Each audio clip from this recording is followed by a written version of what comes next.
সাবুদানা দিয়ে আপনারা অনেক রকম রেসিপি তৈরি করে থাকবেন, কিন্তু নবরাত্রির সময় এই রেসিপিটা আপনারা অবশ্যই একবার ট্রায়াল করেছেন না নাই তা জানাবেন। আর আমার এই রেসিপিটা কেমন লাগলো অবশ্যই জানাবেন। আর সাবুদানা দিয়ে এই রেসিপিটাও একবার যদি আপনারা ট্রায়াল করেছেন, বারবার আপনাদেরকে তৈরি করতে ইচ্ছে হবে, কারণ এই রেসিপিটা অত সুস্বাদু, অত স্বাস্থ্যকর একটা রেসিপি।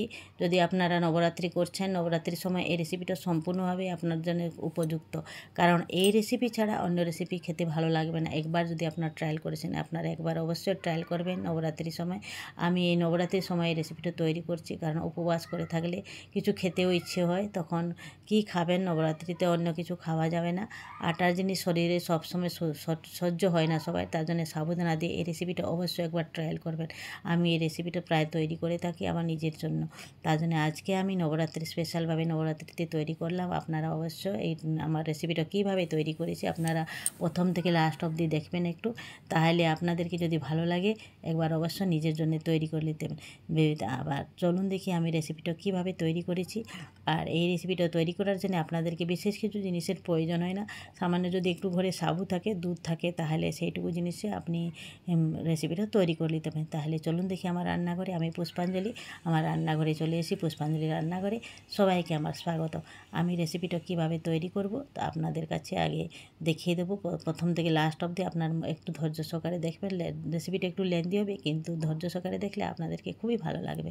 আমি নিয়ে নিয়েছি, এখানে চলে এসেছি রান্নাঘরে। দেখেন আমার রেসিপিতে প্রথমে আমি নিয়েছি 1 প্যাকেট সাগুদানা নিয়ে এসেছিলাম। সেই সাগুদানাটা মোটা দানা, আপনাদের চাইলে এটিকে ছোটো দানাও পাওয়া যায়, কিন্তু আমার কাছে আজকে কিন্তু এই ছোটো দানা আমার কাছে ছিল না, তাই আমি মোটা দানাটাও নিয়েছি। ছোটো দানাতে করলেও ভালো লাগে। আমার কাছে যেটা ছিল সেটা দিয়ে আমি তৈরি করছি। আমি 1 কাপ সাবুদানা নিয়ে নিয়েছি। আর যখনই সাবুদানাটা নেবেন তখন এটাকে ভালো করে 1-2 বার ধুয়ে নিতে হবে। যেখানে ডস্ট থাকে, এতে কিছু ডস্টগুলোতে গুঁড়োগুলো থাকে, সেগুলো যেন সরিয়ে দিতে হবে। 1-2 বার ধুয়ে নিতে হবে ভালো করে, ফ্রেশ জলে, ঠান্ডা জলে ধুতে হবে। এটাকে ধোবার সময় ঠান্ডা জলে অবশ্যই ধুবেন। ধুয়ে ভালো করে হাত দিয়ে কচলিয়ে কচলিয়ে এটাকে ধুয়ে নিতে হবে। এতে অনেকগুলো ডস্ট থাকে, ডস্টগুলো যেন ধুলোবালিগুলো চলে যাবে। প্যাকেটের জিনিস হলেও সবসময় ধুয়ে ইউজ করা উচিত। আমি ধুয়ে নিলাম, আর এটা ধুয়ে নিয়ে জলটা সম্পূর্ণভাবে নিগড়ে নিতে হবে। 1-2 বার আমি ধুয়ে নিলাম এটাকে। আর তারপরে দেখেন এটা এখানে একটু জল জলটা সম্পূর্ণভাবে নিগড়ে নিয়েছি। দেখেন আমি ভালো করে 2 বার ধুয়ে নিলাম এটাকে। তারপরে দেখেন একবার ঘটিতে আমি গরম জল রেখেছিলাম। গরম জলে একটু 1 কাপ সাবুদানা আছে, তো 1 কাপ জল দিয়ে এটাকে আমি ভিজতে ছেড়ে দেবো। আর জলটা সামান্য একটু কুসুম কুসুম জল দিয়েছি। এটা ঢাকা চাপা দিয়ে আমি 2 ঘন্টার জন্য ঢাকা দিয়ে রেখে দেবো এটাকে। তারপরে আমি চলে আসবো রান্নাঘরে। দেখেন 2 ঘন্টা আমার হয়ে গেছে, যেহেতু আমার রান্নাবান্না কমপ্লিট করে 2 ঘন্টা হয়ে গেছে। আমি এবার দেখছি আমার সাবুদানাটা সম্পূর্ণভাবে এইভাবে দেখেন সম্পূর্ণভাবে এটাও সাবুদানাটা হয়ে গেছে ঠিক। আর ভিজে গেছে পুরো, আর জলটা সম্পূর্ণ সোক হয়ে গেছে। এবার আবার মাখাবার এমনি মাখিয়ে দেখবেন, দেখেন হাতে চটকানো মতন করার সময় দেখবেন হাতে চটকানো হয়ে যায়, তবে জানবেন কি এটা ঠিক সম্পূর্ণভাবে ভিজে গেছে। আমারটা সম্পূর্ণ ভিজে এবার জল কোটা সব শুকিয়েছে। এবার মাখিয়ে নিলাম। এবার আমি এই রেসিপিটাও আপনাদেরকে অত ভালো লাগবে। আপনারা একবার যদি নবরাত্রিতে ট্রায়াল করেছেন, তাহলে উপবাস করার সময় যে কোনো উপবাস হলেও আপনারা এই রেসিপিটা ট্রায়াল করে খেতে ইচ্ছে হবে। চলুন দেখি আমার রেসিপিটা কত কী দিচ্ছি, এখানে কী রকমভাবে তৈরি করছি, প্রথম থেকে লাস্ট অবধি দেখে যাবে শুধু। আর বিশেষ কিছু জিনিসেরও প্রয়োজন হয় না, আপনারা অল্প কিছু জিনিস দিয়ে আপনারা এই জিনিসটা তৈরি করে নিতে পারবেন। খুব সুস্বাদু একটা রেসিপি, পুরো রসমালাইয়ের মতন। এটাকে আমি এবার আমি মাখিয়ে দিলাম, এটা চটকে দিয়েছি। তার সাথে আমি 2 প্যাকেট পাউডার দুধ নিয়েছি, অমুল দুধ পাউডার ছিল। 2 প্যাকেট দুধ নিয়েছি, কারণ আমার কোয়ান্টিটিও একটু বড় কাপ ছিল, তো তার জন্য কোয়ান্টিটি একটু বেশি। তার 2 প্যাকেট আমি অমুল দুধ নিলাম। আপনারা চাইলে একটু কোয়ান্টিটিটা কম বেশি করতে পারেন আপনার ইচ্ছার মতন। আর এখানে আমি অমুল দুধ দিলাম। তারপরে চিনি নিয়েছি, আমি ডস্ট করে রেখেছিলাম চিনিটাকে। আমি যেটাকে রেখে দিয়েছিলাম, তো অনেক দিন ধরে ডস্ট করা চিনি সেইটাও একটু গোটলা পেকে গেছে, তাই আমি সেটাকে ভেঙে ভেঙে দিয়ে দিলাম। আপনারা চিনিটা যখনই ইউজ করবেন তখন ডস্ট করেই ইউজ করবেন, না হলে যখন মাইল হতে লাগবে না চিনিটা, তখন দেখবেন এটা একটু জল জল হয়ে যাবে, তখন আপনাদের এই জিনিসটাও ঠিক করা হবে না। তার জন্য বলছি সবসময় ডস্ট চিনি এখানে ইউজ করবেন। আমি ডস্ট চিনিটাও ইউজ করি। এটাকে ভালো করে মাখিয়ে নিতে হবে। যতক্ষণ অবধি এটা মাখাচ্ছেন মাখাতে থাকবে, এটা ভালোভাবে মাখিয়ে সবকটাকে মাখিয়ে 1-2 মিনিটের জন্য এটাকে রেস্টে ছেড়ে দিতে হবে, যেন সবাই গায়ে গায়ে যেন মেখে যায়। আর দেখেন আমার এটা সম্পূর্ণভাবে মাখানো হয়ে গেছে। এইটা মাখাবার সময় একটা জিনিস লক্ষ্য রাখবেন, এখানে কখনো জল কিংবা কোনো দুধ কিংবা কিছু অ্যাড করবেন না, আর না হলে এটা ঠিকঠাক হবে না। আপনারা এমনি এই শুকনো অবস্থায় এটাকে মাখাতে মাখাতে দেখেন নিজে নিজে একটা জল হয়ে যায়। আর এবার আমার এটা ঠিকভাবে হয়ে গেছে, আমি লাড়ু পাকিয়ে দেখলাম কি ঠিকঠাক হয়ে গেছে। এবার আমি এটাকে কিছু সময়ের জন্য রেস্টে রেখে দেবো, তাহলে এটা গায়ে গিয়ে সবার সাথে মিক্স হয়ে যাবে। হাতে চটকে মাখিয়ে নিয়েছি। এবার আমি এটাকে কিছু সময়ের জন্য 1 মিনিট 2 মিনিটের জন্য আমি রেস্টে রেখে দেবো। ততক্ষণ অবধি আমি গ্যাসের উপরে কড়াইটা চাপিয়ে দিলাম। কড়াইটা চাপিয়ে দিয়ে আমি এখানে বলে রাখছি একটা টিপস আপনাদেরকে, কি কড়াইটা যখনই নেবেন সেটা একটু মোটা পাত্র নেবেন। আমি একটু অ্যালুমিনিয়ামের কড়াই নিয়েছি, কড়াইটাতে একটু মোটা অ্যালুমিনিয়াম কড়াই। আপনারা যদি মোটা জিনিস না থাকে, আপনারা ইয়েগুলোকে যে ফ্রাই প্যানগুলো যে নিয়েন সেইগুলোতে যদি নেবেন, সেটা যদি মোটা পাত্র হওয়া উচিত। যেটাতে আপনারা তৈরি করেন সেটা একটু মোটা পাত্র আছে। আমার এই কড়াইটা সম্পূর্ণভাবে নতুন আর মোটা পাত্র, তার জন্য আমি এইটাই নিয়ে বসিয়েছি। আর এই কড়াইটাতে আমি দুধ, এখানে 500 থেকে বেশি দুধ ছিল, সেটা আমি সবকটা দুধ এখানে অ্যাড করে দিয়েছি। আর দুধটা দিয়ে ফুটতে দিতে হবে সম্পূর্ণভাবে। আমি আগে থেকে জাল দিয়ে রেখেছিলাম দুধটা, জাল দেওয়া দুধটাতেই করছি, কারণ এই দুধটা জাল না দেওয়া থাকলে সেটা ফুটতে অনেক দেরি হবে। তার জন্য আমি দুধটা আগে থেকে জাল দিয়ে গরম করে রাখা ছিল। তারপরে এটাকে যতক্ষণ অবধি দুধটা ফুটতে লাগবে ততক্ষণ অবধি আমি এদিকে ডোগুলোকে তৈরি করে নেব। দেখেন আমি এই ডোগুলো কিন্তু সম্পূর্ণ ছোট ছোট করতে হবে, কারণ এইটা যতক্ষণ দুধে পড়বে, গরম দুধে, তখন এটা দ্বিগুণ ফুলে যাবে। তো তার জন্য সেই মতন অবস্থাতে আপনারা সেই মতন নিজের ইচ্ছার মতন একটু ডোটা তৈরি করেন। 2 হাতে ধরে করবেন, একটু হাতে যদি ঘি নিয়ে নেবেন, কিংবা এখানে হাতে যদি একটু ঘি নিয়ে, কিংবা জল একদম দিবে না, একটু ঘি নিয়ে যদি আপনারা ডোটা তৈরি করেন না, দেখেন ডোটা ভালোভাবে তৈরি করা হয়ে যাবে আর হাতেও লাগবে না। দেখেন আমি এইভাবে তৈরি করে নিয়েছি ডোটা। আপনারা নিজের ইচ্ছার মতন এই ডোটো ছোটো আকার বড় আকার লাড়ুগুলো করবেন। আমি এইভাবে দেখেন ছোট ছোট আকারে অনেকগুলো করে নিলাম। এবার আমি এটা দুধে দিয়ে দেবার পালা এসেছে। আমি দেখে নেবো এবার দুধটা গরম হলো না। দেখেন দুধটা আবার এদিকে ফুটতে লেগেছে।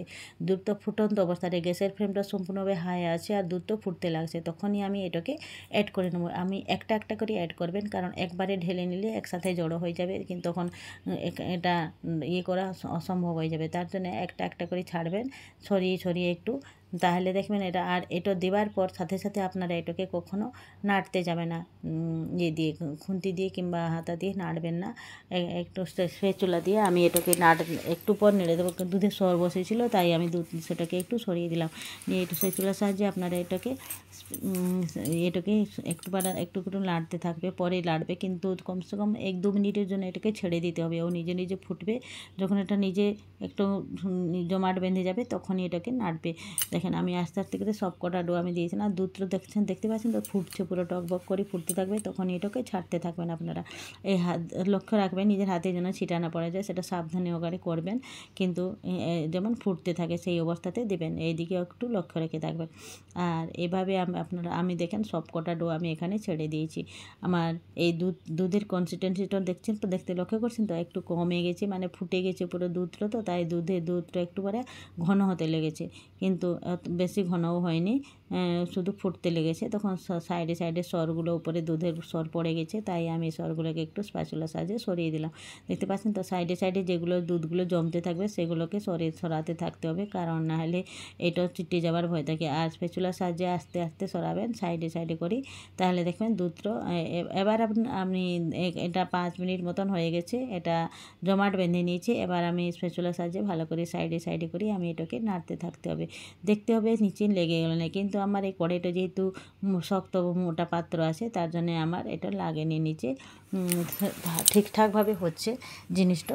আর এটা যতক্ষণ অবধি না হয়ে যায় ততক্ষণ অবধি গ্যাসের ফ্লেমটা হাই স্পিডে থাকা উচিত, কারণ এটা লো ফ্লেম করলে চলবে না। দেখেন আমার 10 মিনিট মতন হয়ে গেছে। এবার আমি এখানে একটু ইলাচ গুঁড়ো 2-4টা ইলাচ আমি গুঁড়ো করি, একটু গরম করি, ইলাচটাকে গুঁড়ো করে নিতে হবে, কারণ ইলাচটা যদি একটু গরম করে গুঁড়ো করেন তাহলে গুঁড়োটা বেশ ভালো হয়।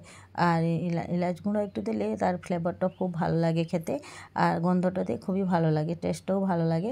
তার জন্য একটু ইলাচ গুঁড়ো অবশ্যই দেবেন। আমি ইলাচ গুঁড়োটা উপর থেকে ছড়িয়ে দিলাম, নিয়ে স্প্যাচুলার সাহায্যে আমি এটাকে ভালোভাবে নাড়তে থাকতে হবে। নেড়ে দেখবেন একটু কনসিস্টেন্সিটা ঠিকঠাক চলে আসবে, নাড়তে দেখবেন আস্তে আস্তে এটা হয়ে গেছে। 10-15 15 মিনিট অবধি এটাকে আপনাদেরকে করতে হবে।